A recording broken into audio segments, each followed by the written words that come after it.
ผ้าไหมงดงามสวยงดงามเนาะมาน้ำเดียวเด้อสองสหายนะ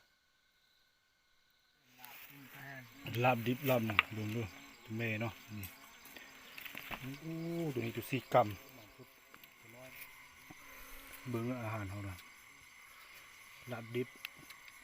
ซีนเลยนกเลยเนาะฮอกตัวนึงไปเนาะตัวนี้สีกำไปสองตัวนี่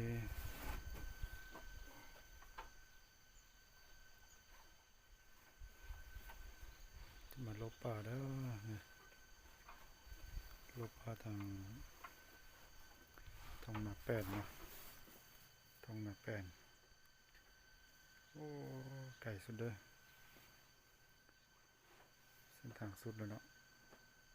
ถือว่าอยู่บนไก่สุดแล้วแหละสบายดีนะบรรดาพี่น้องบุเพื่อนมิตรสหายทุกท่านวันนี้จะมาเที่ยวป่าเนาะเที่ยวป่านำเสี่ยวเนาะเสี่ยวหมด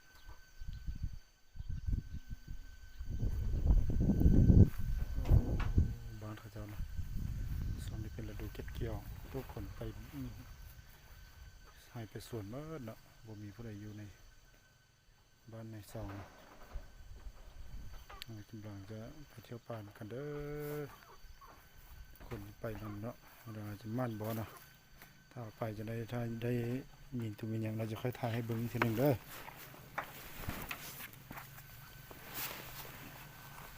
เราเดินทางเนาะ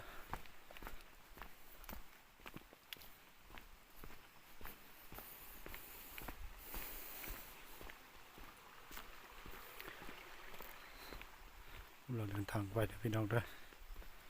ไปนำเดียวเด้อไปเบิ่งว่า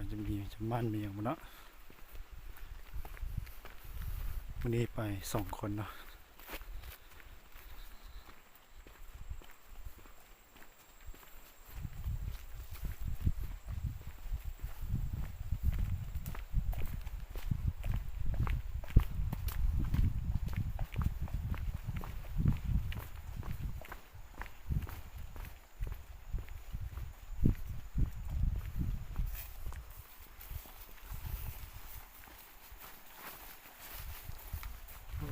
ทำให้ตรงหน้าจะกำลังเก็บเกี่ยวมา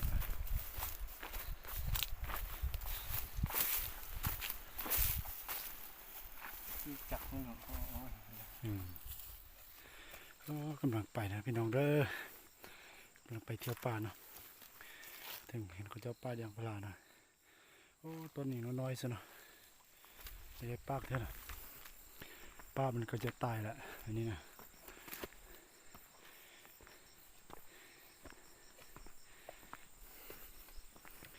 โอ้กำลังขึ้นผูเด้อบธรรมดาเด้อ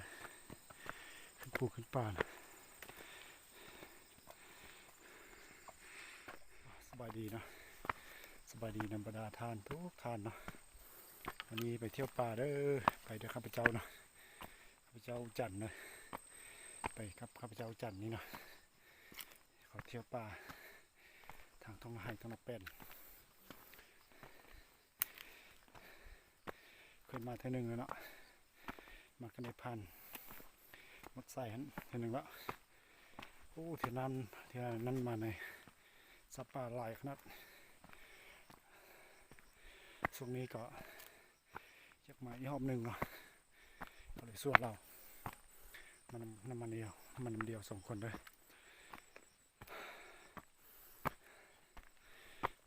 ธรรมดาเนาะขึ้นภูขึ้นป่าเนาะโอ้พี่น้องไปกระเป๋าง่ายปืนยาวไป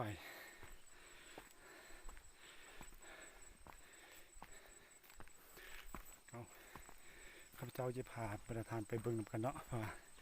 เพราะไปจะมั่นบ่หรือบ่มั่นนะหรือจะยิงได้มีอย่างวะจะค่อยถ่ายให้บรรดาผู้ชมมัน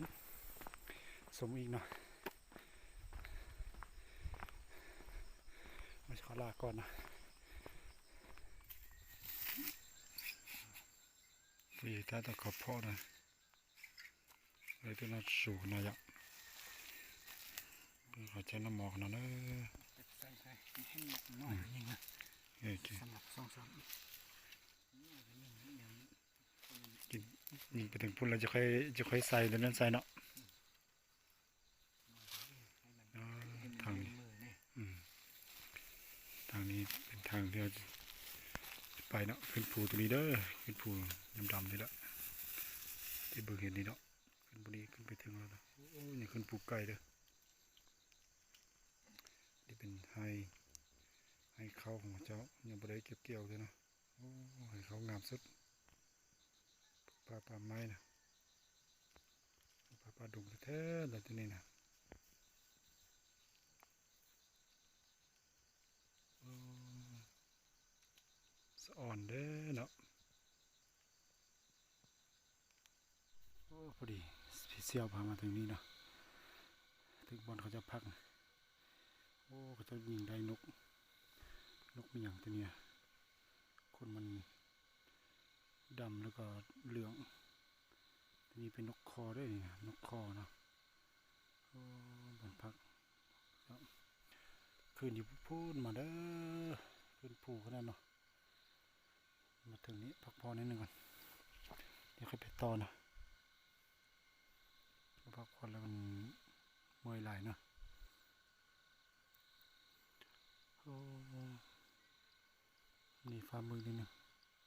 แต่ฝนก็บ่ตกเนาะสบายดีนะบรรณาทานเจ้ามาถึงนี้ก็แต่เวลาประมาณ1 โมงเนาะโอ้เมื่อยไหลายเนาะไปเที่ยวป่าเป็นธรรมดาเนาะเที่ยวป่านี่เมื่อยสุดเลยเป็นธรรมดาเลยเด้เที่ยวป่านะเมื่อยไหลายขนาดโอ้รถป่าไม้งดงามสวยงดงามเนาะมาลำเดียวเด้อสองสหายนะ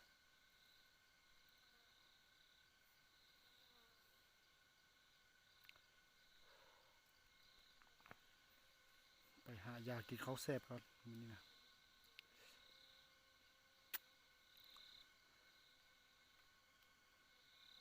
ผู้ใดบ่มาเที่ยวป่านี่อายุบ่ยืนยาวเด้อ แถวจะเมาให้เบียให้การตลอดนี่มันผมก็สิล้นหมดเลยเนาะ นี่ก็ตะกี้ตั้นนี่ล้น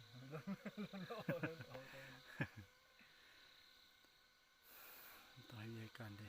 ก็มีเวลาไปเซอร์ฟรีไปเที่ยวป่าไปท่องเที่ยวนิดนึงเนาะถ้าบ่ไปเลยมันก็บ่ได้เด้เนาะบ่ได้ไปเนาะ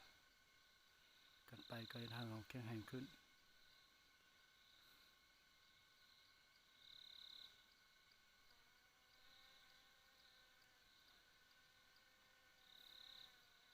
เอาพบกันสำนี้เนาะเดี๋ยวไปต่อได้ไปถึงบอนถึงที่แล้วจะค่อยไทยให้บรรดาทานได้รับชมอีกเทื่อนึงเนาะ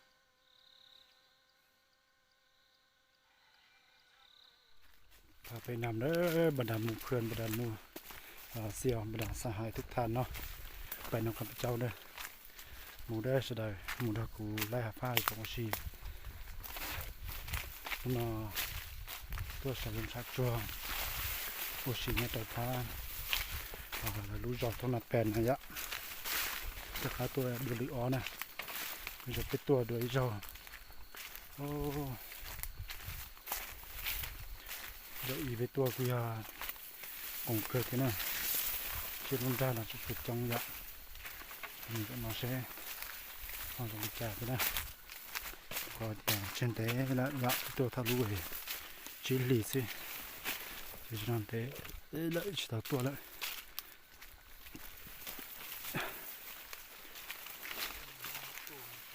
หมูเปล่าอ่ะโอ้เมนูเนาะโอ้เขาก็ไม่เลยเนาะ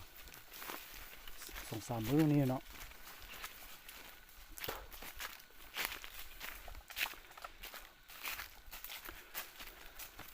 ช่วงนี้นี่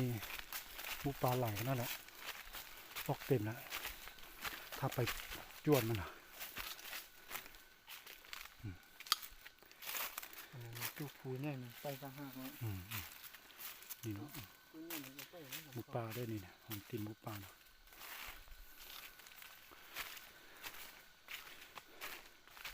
ไปครับกับเจ้าเนาะกับเสี่ยวร้อยหมูนะปองประเทศต่ออะไรอ่ะเดี๋ยวหมูแย่ชุบปองประเทศซื้อเนี่ย ลาดมันไปแล้วก่อนมันไปซะ โอ้หอยตีนใหญ่ขนาดเนาะลงบุรีไปพุ่นแล้วเนาะ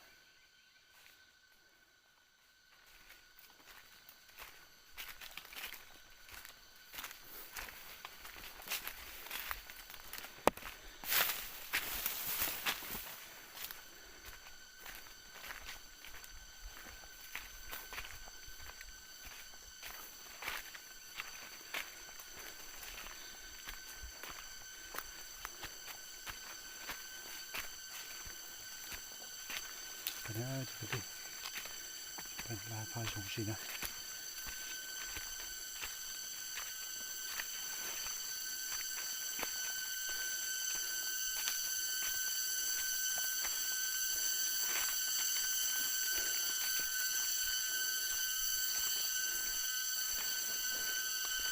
ชาเกลือ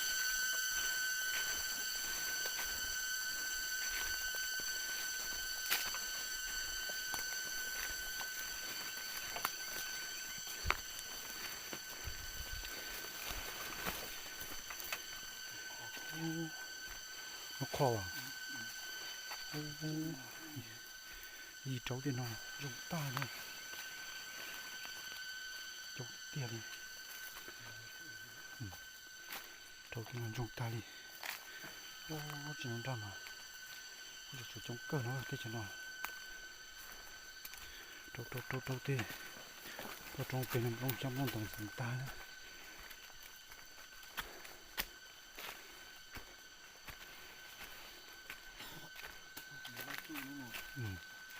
ไม่ว่านะอันนั้นเก่าอันนี้เลย ถ้าเขาปล่อยมันก็เตะดูทีนะแล้วก็รอจะเชียร์นะคุณนะไม่เนาะ 20,000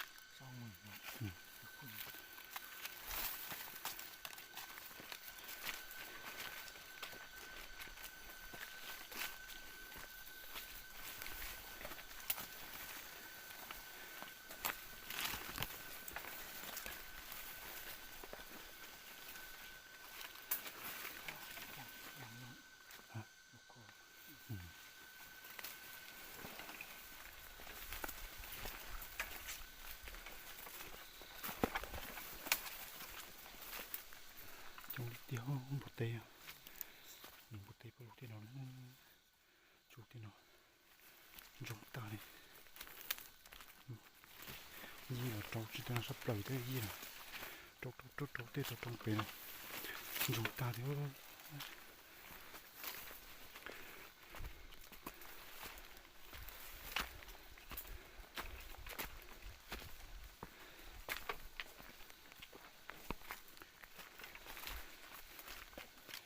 โอ้บุเตะจุกเกี่ยวกับน้องหอเด้อบุเตะจงนะก็เดียวมวยเดินโจชาตูไอ้ตู้ในหยองนะจะลอกเลยทีนะ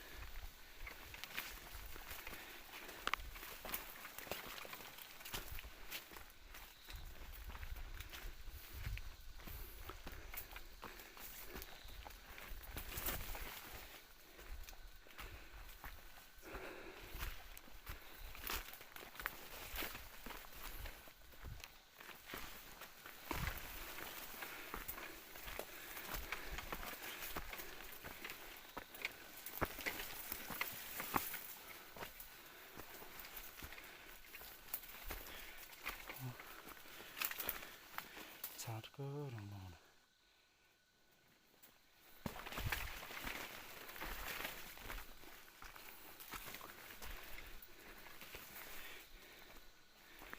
หอยมีอย่างนี้หอยนกคอสิวะที่นก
ก็คอมาก่อน อืม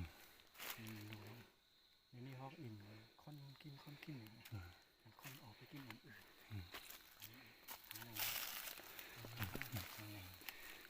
หน้ามันดูไม่หมดเลยเขาเอาข้างนอก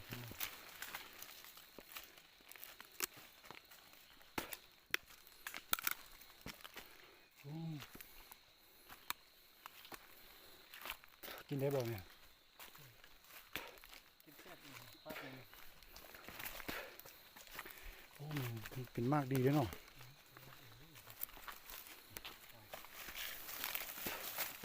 ไฟตรงนี้เก่า โอ้ยจะมีอ่ะ ไฟนี้เก่า มากินมากนี่เนาะ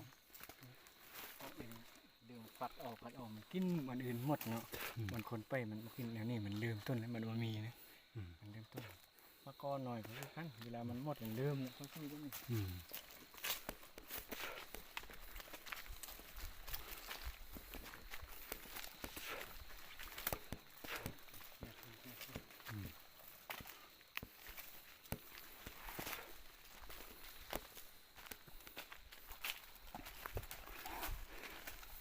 ถือว่าธรรมชาตินี่ให้ชีวิตเท่าเนาะให้ชีวิตให้หลายสรรพสิ่งหลายอย่างเท่า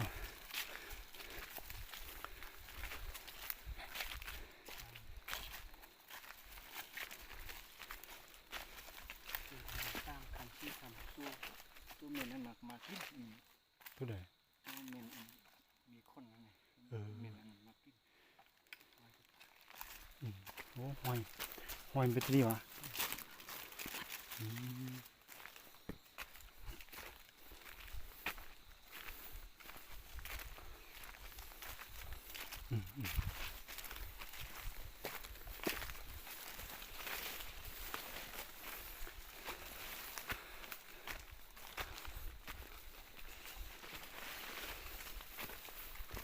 โอ้หอยสัตว์ไหลายขนาดเนาะ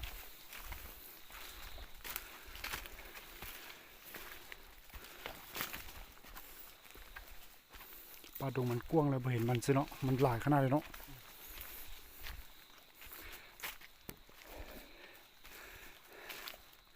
โอ้จงเตียนนะเชนองจ้าพี่น้องหนังบดเต้หนังม้าหนังใด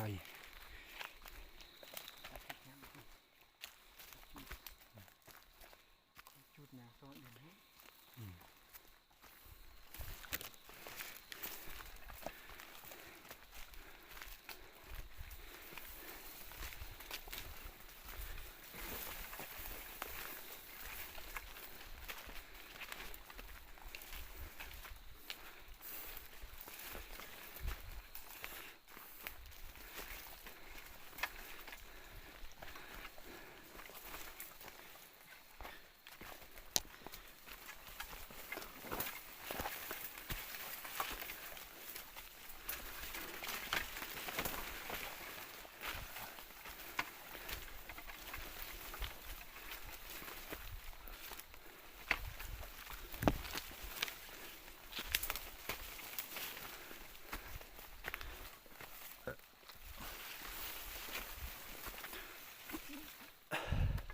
ไม่คิดดูเช่นนี้ คนลงไปนี่นะ คนนอนอยู่ให้แล้วไปซอกเขากินนู่น อืม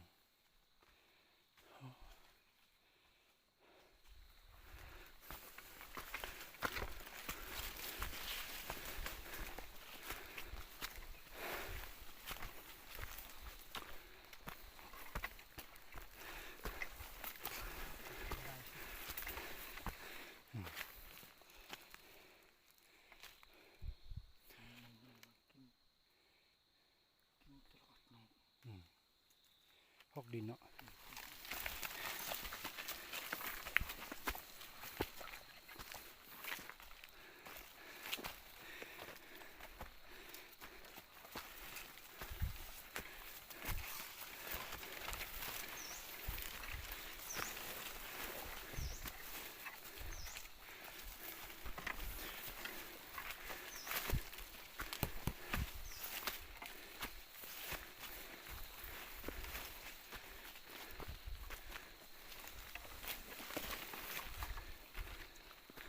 โอ้ย นี่คนเด้อที่มาฮอดไปกินข้าวเนาะ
จังมุงว่าบ่ได้บุญเลย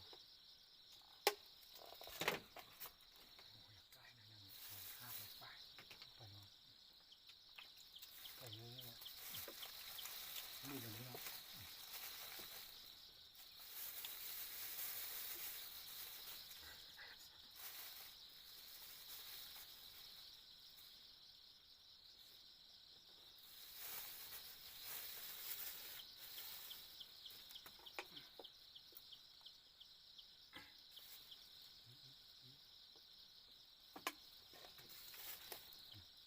ก่อนนะนอนยืนต้องคบกันอยู่นี่หลักเป็นตัดเอาไปหลักใดมันอยู่ให้ตัวนี้ง่ายๆเป็นยังไงบ้างอ่ะใดมันยังไกลกว่าตัวประมาณ7 คำเอาไม่4 คนมีคิดว่าแม่ตุ้มแม่แต่มานักใหญ่กับมีลูกข้างในเขากับไอ้หน่อย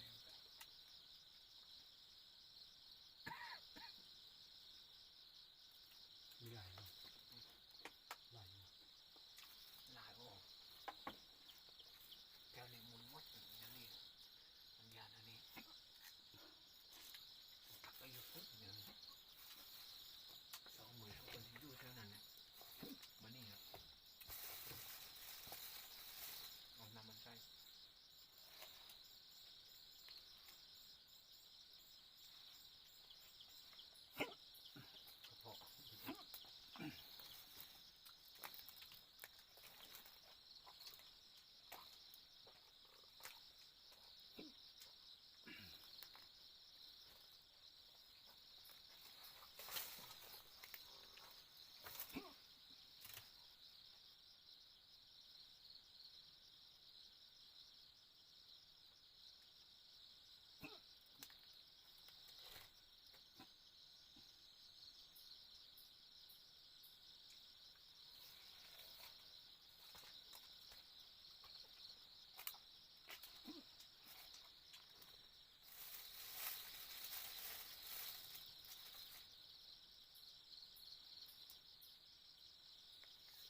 กล้เวลาไ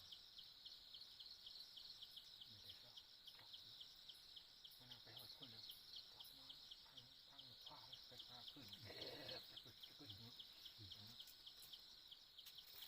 ยินจะขึ้นหรือว่าไ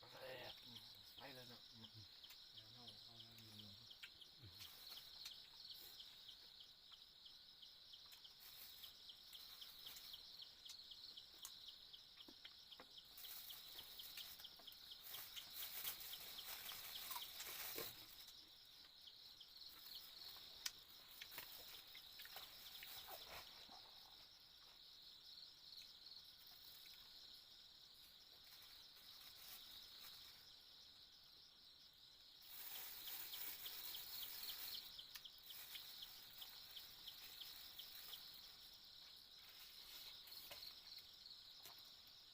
ที่ถ้าเก็บแต่นี้ได้แล้วเนาะเท่านั้นแหละหมามีตัวตอนเศร้าก็คือการคัดแดดก็ออกเลยเท่านั้นมีแต่ไปคึกคนไหนแง้งกับเนี่ยแล้วไปแล้วมันมีทั้งนั้นใกล้อันบ่มีบ่แม่นมันมีฟ้าแก่สูงนี่มีทุกคนนั้นแหละมีทุกตัว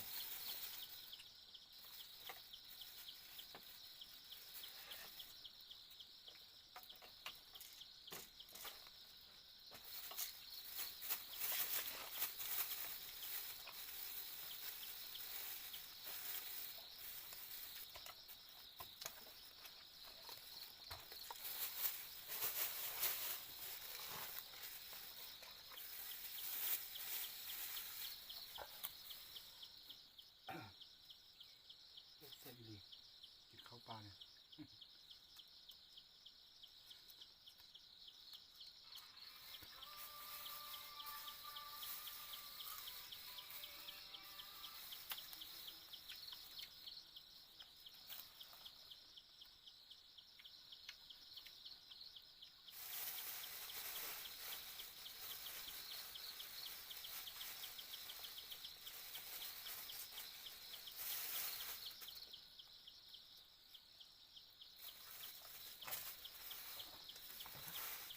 โดท่านอูมนะเอาลูกโดอูมมาเถื่อเห็นหมูมาเนี่ยมาเอาแล้วเอาลูกโดท่านใส่งับกับมือมันเลยก็ผ่านตัวยัง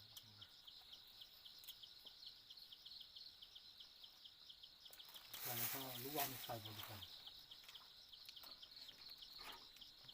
ไหวดังทั้งรู้ว่าเนี่ย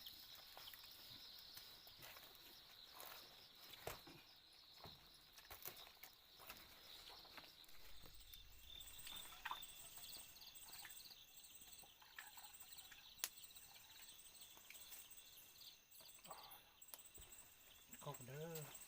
สบาย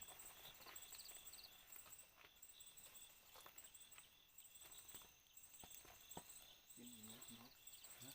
กินอีกเนาะกินนิดนี่เลยเนาะกินนี้ก็ดีกันหน่อยดิหมดประมาณนี้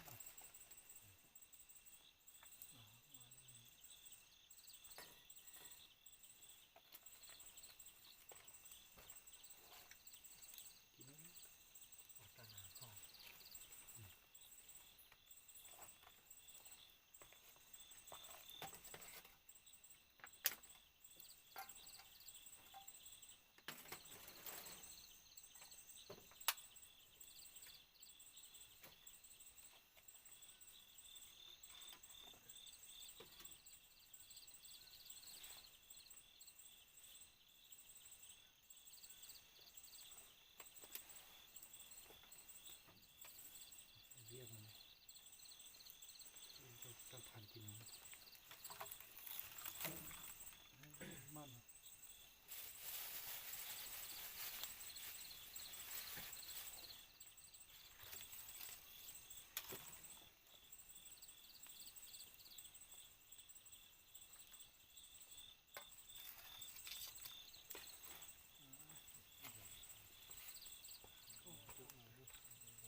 เจ้าหละสร้างเกณฑ์ตามทางเส้นใหญ่อันนี้ไปยังเซ็กมาเซ็กมามันล็อกมืดไกลนั้น เพ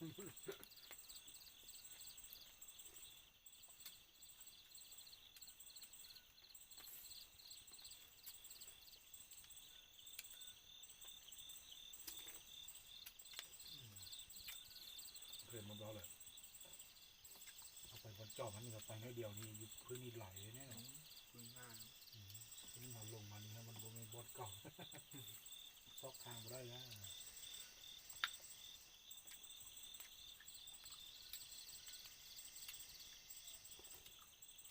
ไปหออยู่วันกิ้วมันนั่งมีเจ้านี่กันหัวหน้าสังเกตว่าต่างเทิง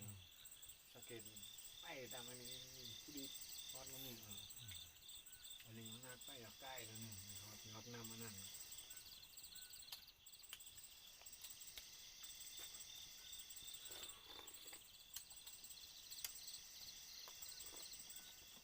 ยังข้างยอดน้ำอีกฮอดมันง่ายยังนกยุ่งนั่นมาคือขั้นหัวหน้ามันตึบหลายมันเอาเป่าไม่หน้าเก่าเป็นคนป้าเป่ามือคนแล้วคนทำใส่ตรงมันนกยุ่งยุ่งอันแม่นแท้เอาตึกมัดแค่นั้น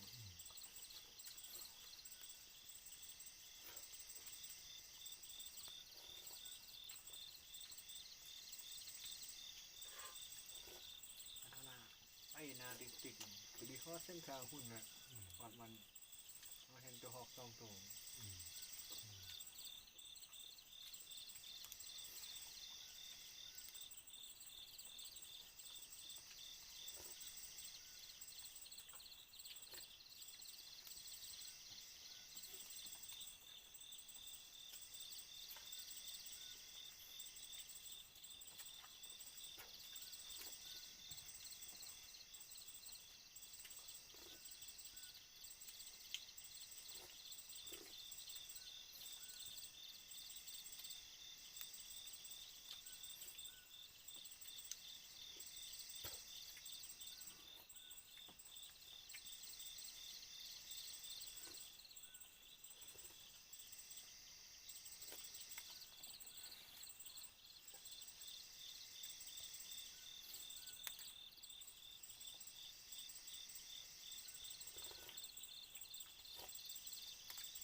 นี่เป็นบ้าน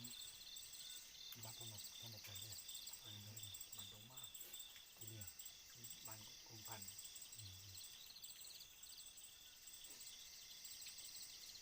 บ้านคุมพันต้นมันจะอยู่มันชื่อเอมันเข้ามันนะว่าลูกพันมาเนาะเขายกพอเจอ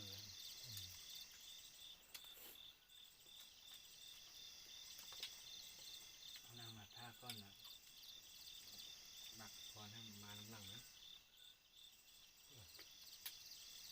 ยำฟ้ามักหมดนะหมักพรมาจะเจือบข้างในนะมันจะเจือบอ่ะ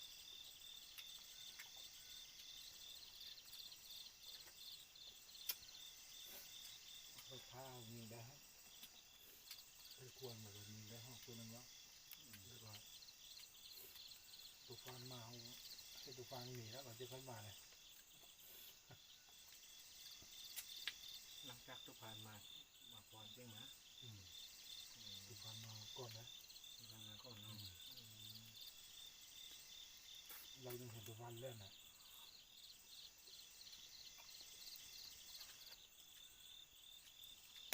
ยังเศร้าเนาะ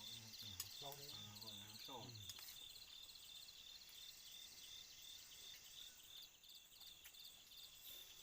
เราได้ตรงนั้นอยู่แล้วนะ ขั้นห้อยมันนั่นอยู่ขั้นทั้งสองได้ไหมคิดมันเข้ามาซอกคือกันมันมือมันได้หมดเนี่ย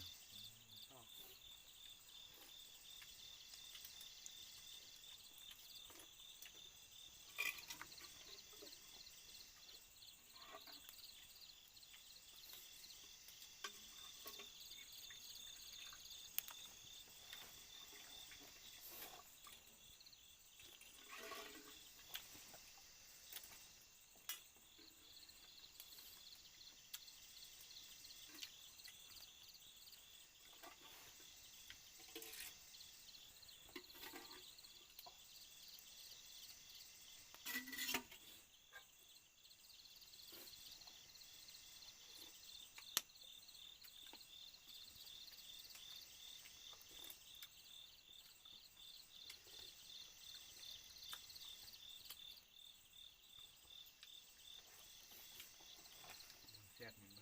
ตัวนี้แหละ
ก็หอมเป็นลูกอยู่นะอย่างอ่อนท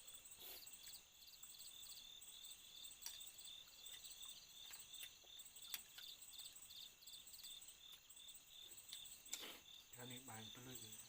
เมื่อนอนตลอดเรือนอยู่อย่างสว่างแค่นี้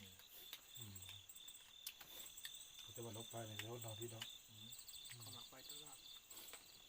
อันนี้เขางัดมันไม่ให้เขาไปเขายุดเหลือ2 ปีเขาไปเล่นไป บ้านเขาจะไปอ่ะ ทุกปีเขาไปตลอดมันอยู่เมืองไปทุกคน เลย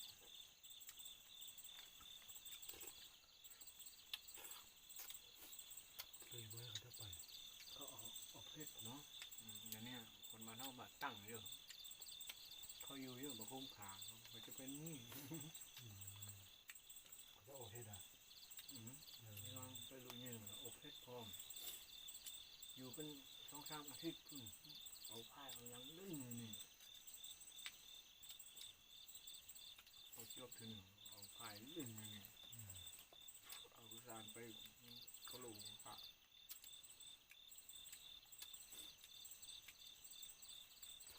นั่นนี่คนมาเท่าตั้งเท่าอยู่เยอะอยู่คุ้มขาเป็นไป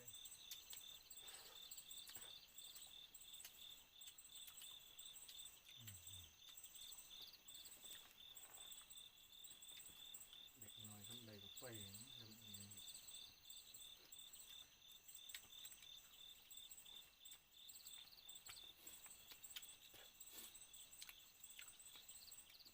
บ้านมันแคบลงเลยเนาะ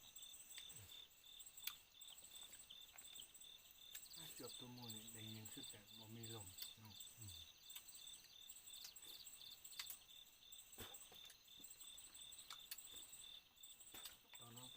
มาแม่ไหนจังลมพัดบักเลยเฮ้ยทั้งคืน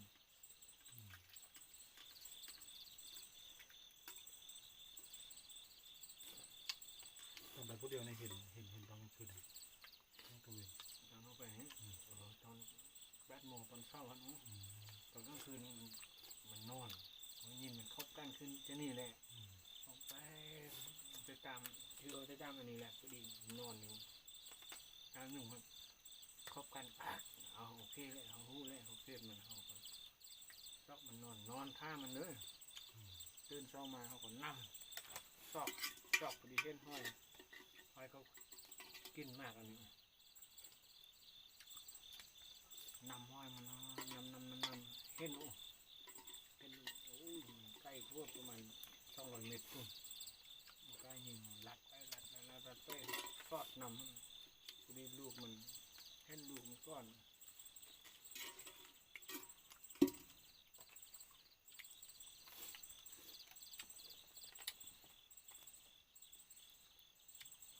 เดินลูกเนาะ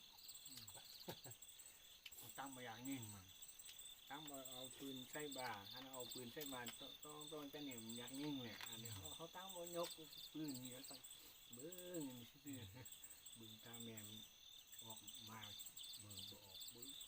ออกนี่ก็ได้แมนมันบ่ถึกลมเนาะลมพัดมา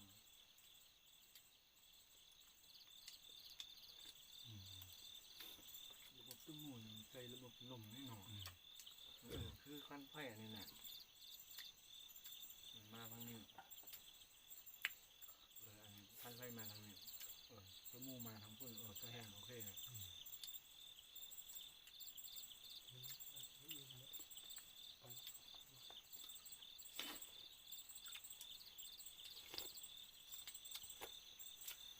ได้ยินเสียงคักเลยจริง เอ็นข้าวปากยินช่องเถื่อนมันตุ้มมูอีกแล้วหลังจากเขายินอันนั้นเขาทิ้งกันเราไปวัดกับเลือกอันกินมากอันนี้ยำมากก็กับโอ้ยงัดดุดนัก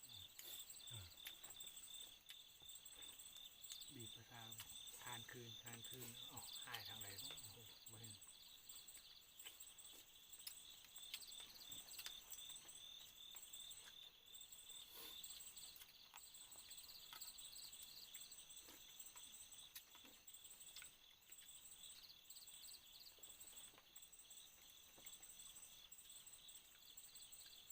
เบอร์มีปืนอยู่นี่มันประมาณนี้แหละมันจะไปเกี่ยวกับพวกนั้นมันจะข้ามน้ำไปปืน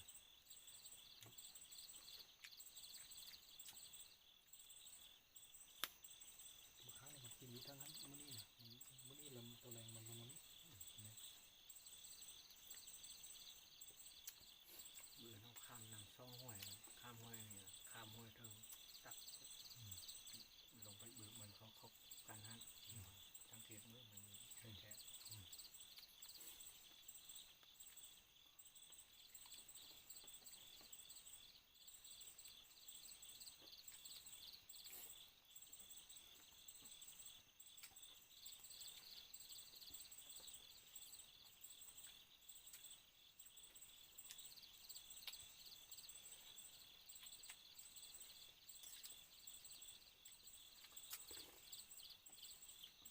นกตัวนี้แข็งขนาดนั้นนกมันแก่เนาะ ตัวหอกยังอ่อน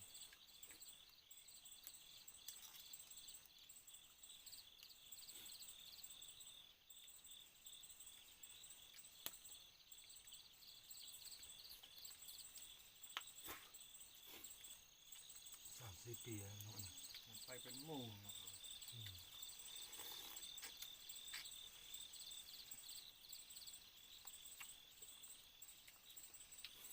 ไปเป็นมูลร้อยเนาะที่ไปโตเนาะ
นี่มาเที่ยวป่าเด้อ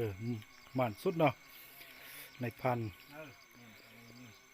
มี2 ตัวเด้อหมูป่าน่ะเบิ่งเด้อ นี่หลับขึ้นแทน ลาบดิบลำเบิ่งเด้อแม่เนาะโอ้ตัวนี้ตัว4 กรัมตัวน้อยเนาะประมาณปีหนึงหมูตัวนี้เนาะเพื่อไปไกลนี่ในพันธุ์นี่เด้อหมันสุดเบิ่งอาหารเขาน่ะลาบดิบซีนหนังโอ้กำลังปิ้นนี่เด้นี่สุกก่อนปิดบ้านดีๆกินเนาะคักสุดละนี่น่ะโอ้เสร็จสุด กำลังตก เอาน้ำตกไปนี่บ่ น้ำตกจะนั่งคอยไว้แซ่บ โอ้ได้หอกได้นกเลยเนาะหอกตัวหนึงก็อย่างนี้คัก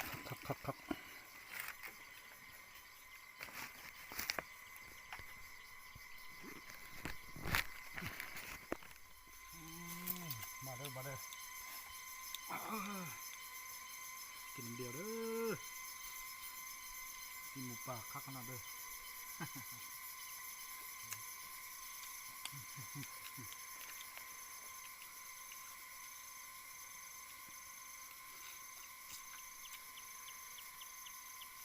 หนังเนาะ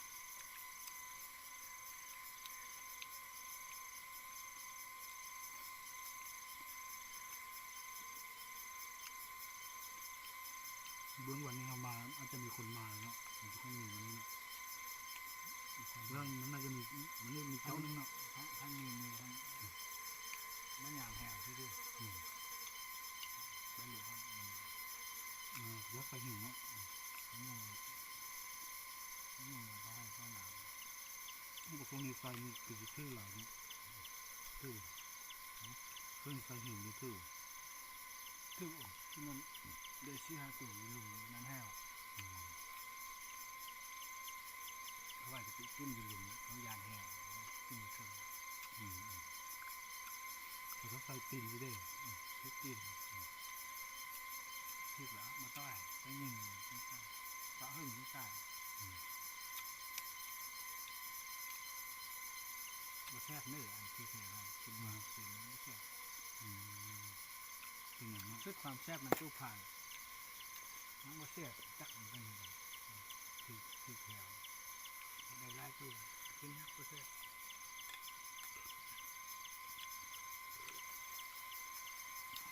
เป็นที่เป็นควงเนาะ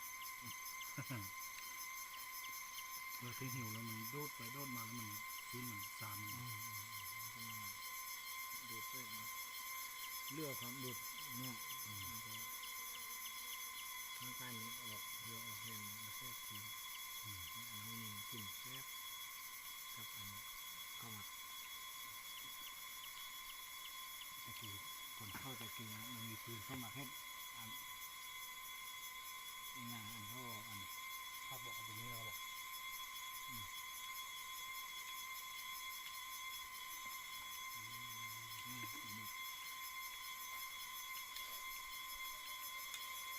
โอ้ยมีบ้านกินนี่กินนี้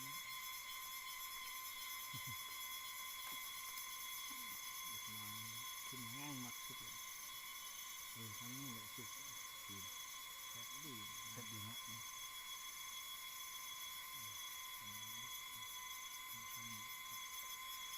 เอาไปข้างนอกในเอาไปปิ้งก่อนเนาะ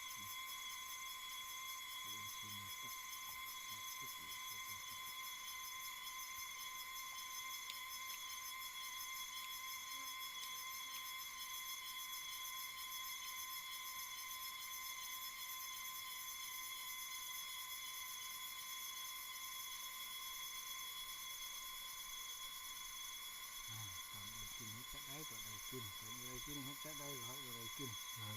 เนาะ แต่ว่าเลยตอนได้กินนี่เด็กเอาเก็บพังอย่างยากแล้วเนาะเก็บพังอย่างยากนะได้มีส่วนบไรนี่โอ้มันไงเลย เราเชื่อหลักซอกบอลเขาคิดยากขึ้นแล้วอะไรแล้วคันเชื่อหลับมานักวันนี้เชื่อหลับมานั่งนี่เขาเพียงแต่ ท่ามันจนทำให้จนทำมันมีสติเนี่ยมันอยากเช่นข้าวมันอยากกินอาหารมันไปตาใต้อันนี้มันมอชิ้นหน่อยเนี่ยมันหอดชิบหมวมันนอนนี่ชิบหมวสติของมันชิบหมวมันนอนเลย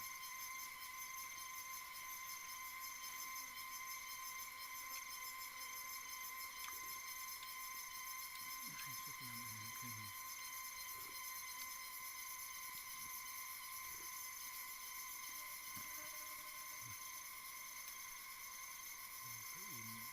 แก่น ล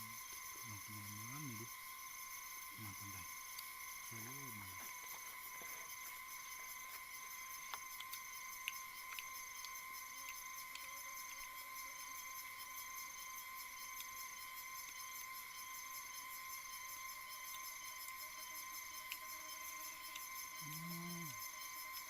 เชื่อดิมาแล้วกินน้ำเดียวเลย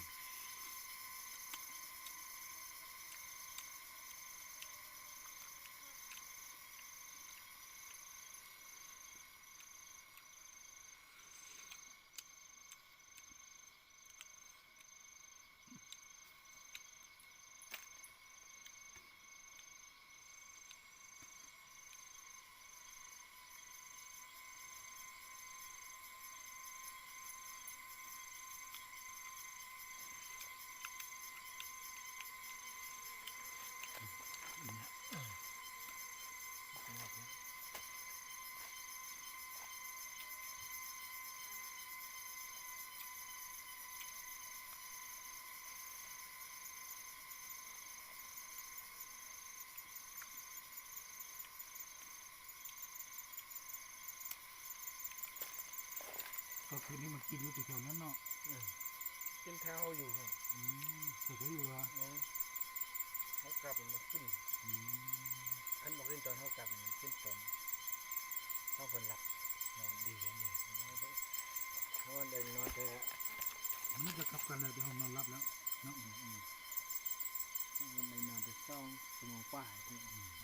อน2 โมงเต็มนอน ประมาณ2 ชั่วโมงเนี่ย 5 โมงอย่างเขา1เขา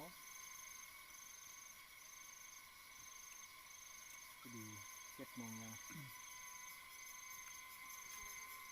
ง5 นาทีเขาลงเลย5ไปก่อน7 โมงอย่าง5เขาลืมลงอยู่นี่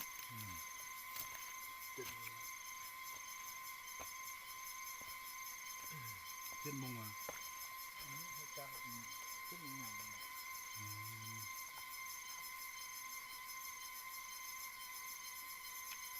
ถอดขึ้นเลยยินเสียงมันต้องคำขึ้นไปพอดียิน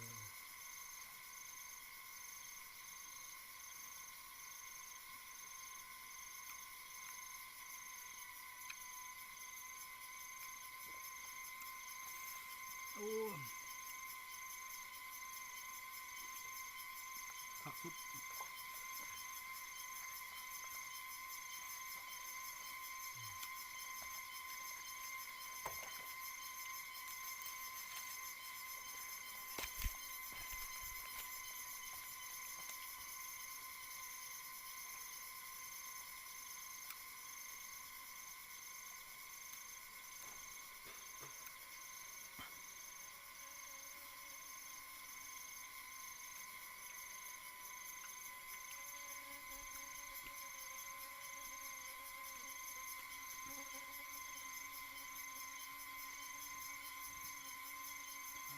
มีคนโทรหา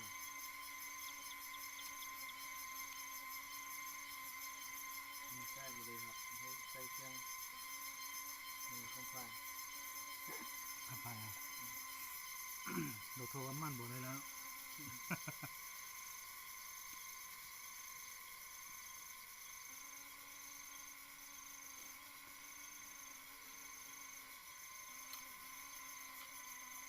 โอ้โทษด้วยงานกลางมาผมไม่จะรอเชียงเชียงหัวหน้ากำลังมา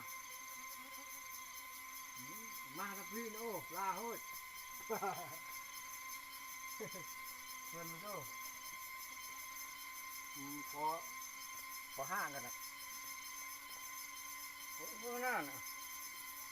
โอ้ตะกี้เอาเพื่อนรถเอาเพื่อนรถตาหน้าน้ำร้อนเยอะเลย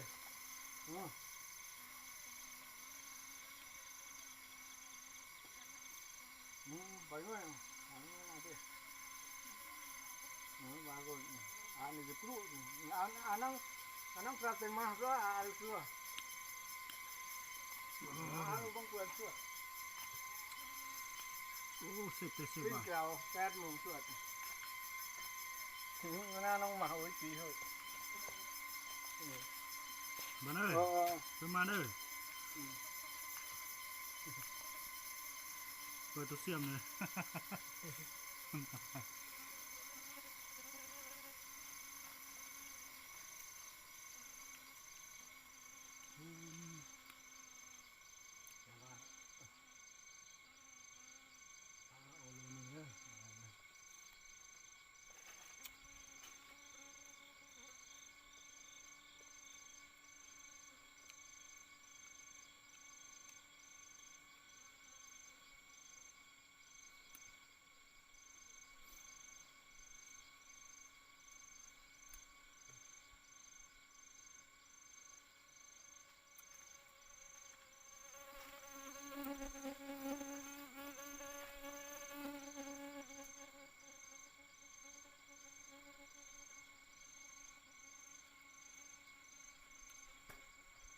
ขับไปมาบอกอีกโอ้ได้แล้วหาง บ่ โอ้ ได้ ย แล้ เรา ว ชื่อเราทั้งวัดเลย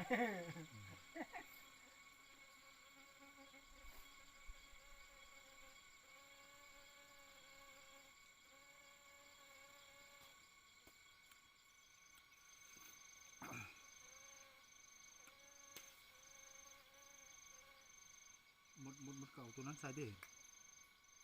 เอาอันเอาใบอันนั้นใส่เอาตัวนั้นใส่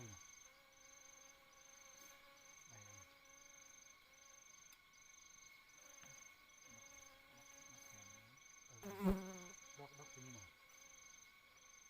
ใส่เนาะ ใบนั้นใส่อู้ ใส่เนาะที่ใส่เนาะ แกล้งใส่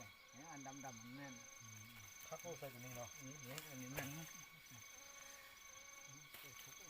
ลาบใส่ลาบมีแซ่บคิดยอดเลยมันอยากไล่หนึ่งเขาคนขึ้นเหมือนหมดนัด3 คน 4 คนอู้อ๋ออีกอันนี้พอแซ่บที่สุดเลยลาบอันนี้มันมีพระหอมหลายนะ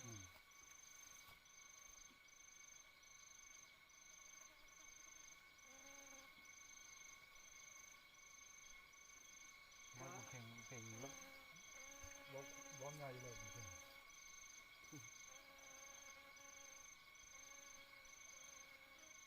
นกพวกนี้มันนกตัวนี้น่ะมันโทนใช่ป่ะมันมีตัวใต้สองตัว มันไปไล่หนูนั่นเอ็นที่สามมีเลยง่ายให้ไม่มีมันมีมากเลยเขาก็เลยมันมีหูแถวอันสมัครอ่ะ นี่มันน่าคนนี้ดูโลมา ว้าให้มันเนี่ยว้า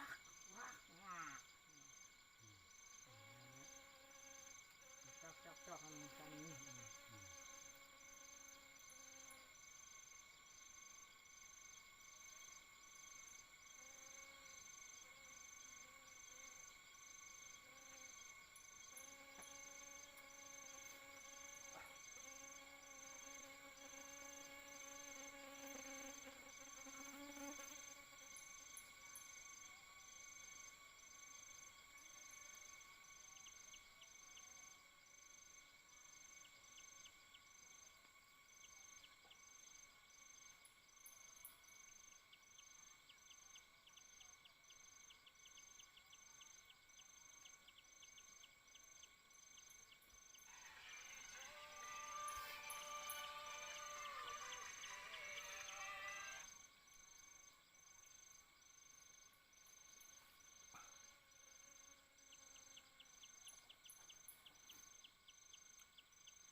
น้อเนี่ยแม่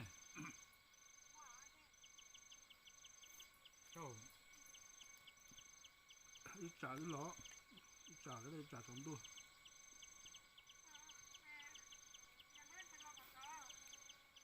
เจอยาตัวต่อตุ้มบุเต้จากคำบุเต้กับหัวจอจ้ะเอเจ้าต่อลองดูซะ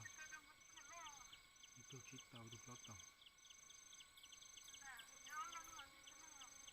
แล้วลังไม่ใช่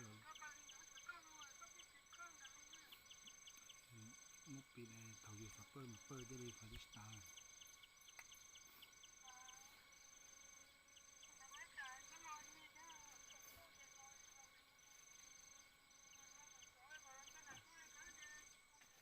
โอ้วิวธรรมชาติเนาะสวยสดงดงามเด้อแถวนี้มันนอนอยู่ตู้เขาเจ้าเนาะตู้เค้กเขาเจ้าต้มเขาเจ้าอันเก็บเค้กเนาะในพันนะมาเด้อเบิ่งเด้อแซ่บอีหลีได้สินี่อันนี้เป็นลาบเนาะลาบดิบนี่ซีนหมูป่าเนาะโอ้สดๆร้อนๆเลยตัวนี้นะโอ้เสียบสุดตัวนี้สุดมันสุดเนาะช่วงนี้เนาะเสียบสุดละช่วงนี้เบิ่งมาโทษนึ่งเห็ดเนาะกินซีน้ำตกก่อนมาเด้อกินน้ำกันเด้อโอ้เสียบบ่โอ้เสียบอีหลีเด้อตัวนี้นะเรายิงได้ทางนี้เด้อทางภูตัวนี้เด้อทางภูที่กำลังเห็นนี่นะภูนี้ไกลภูนี้ไปนิดนึงเนาะ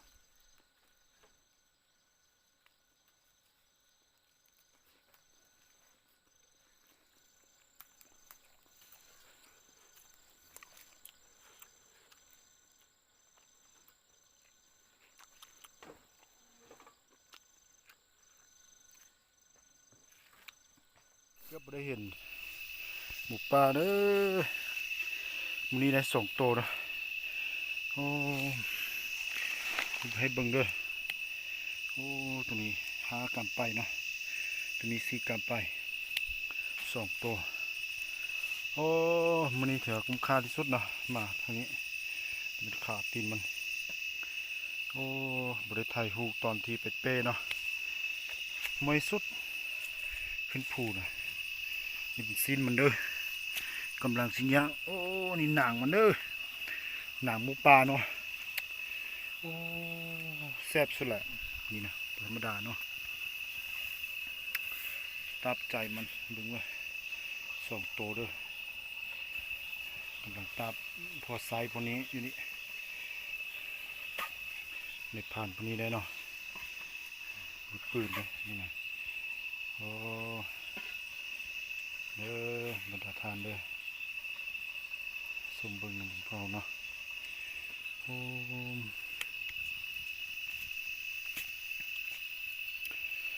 มี2 ตัวนะตัวนี้ใหญ่เนาะตัวนี้น้อยเนาะสี่ กำไปตัวนี้5 กำไปตัวแม่วัดเนาะโอ้คักสุดเลยส่งเด้อหน่อยตัวเต่าอ้อตุ่มปเตยอ่ะอ้อตุ่มเนี่ยหมอกตันเท่าเนี่ยหน่อยตัวมันจะรอไผ่เตต้าเลยตัวเชื่อตัวเขาเดียบตามมูตามมูเอเชอร์เตาไทยดูดเนี่ยจะใช้เนี่ยไทยดูดเนี่ยจะใช้ที่จะหลอดจังที่จะหลอมันตาเลยมันจะก้าเดียวไทยดูนะเจมาไทยตัวนี้ใช้นะต่อไม่จ่อขาน้อยจะนอนอยู่มกขากระตาด้วยนะอ๋อลังเสือไอ้เต่านะอ๋อตู้ปลอดตบจิตเต่าลังสอยตะกี้ใช้อยู่จ่าแล้วใช้เต่าละเต่าเลยโอ้แต่ต่อมันไหลจะลงคานะโอ้ขาดเกินนั่นนะใจเก่งของเนาะ tại cho chi ư chi tại đây ngay kỳ nó cá chép lơ đi đây ô là xiên nọ tia ô cá thì tia này cho nó tua ngà tao số lọ xíu hoặc tua tôi bự lấy lúc chỉnh chế đó nè nó lấy chế tôi trung chế nó vậy làm chế tôi trung chế ô bự điểm một lúc chế nó ở đây là khu nhà ra chế đã nó sẽ vậy cái bài rùa cái bài ở đây đây cũng nhà chung cơ tia nó cùng cái này tôi tao mỏ một nó thế này cái lấy nó vậy chỉ chỉ một lấy gì nữa thay cái gì ba giờ một chế là xưa thì không gì nữa cái tí này lấy cái sai này nó là dòng cây vậy đi nó chỉ nó thua lên đó nó là ở tù nữa sai đây tao bột tê này chơi tao bùa đấy chơi tao bùa lạt đấy ạ chơi tao bùa nhẹ này tao bột tê này ở tù cổ khắc cơ nữa nó này thì dạng nô ở một dòng cơ đấy này cái tua của nó cái nó chỉ do gì khi tình trạng nữa bột tê mà trừ thế nào mà bột ta liền cứ tua tàu nhau tàu pha trong sát thì nó thế này cũng chỉ đấy thôi cứ cho cái tỏi thằng mùi muốn nhua ra thằng gì mà lúa lì lúa xí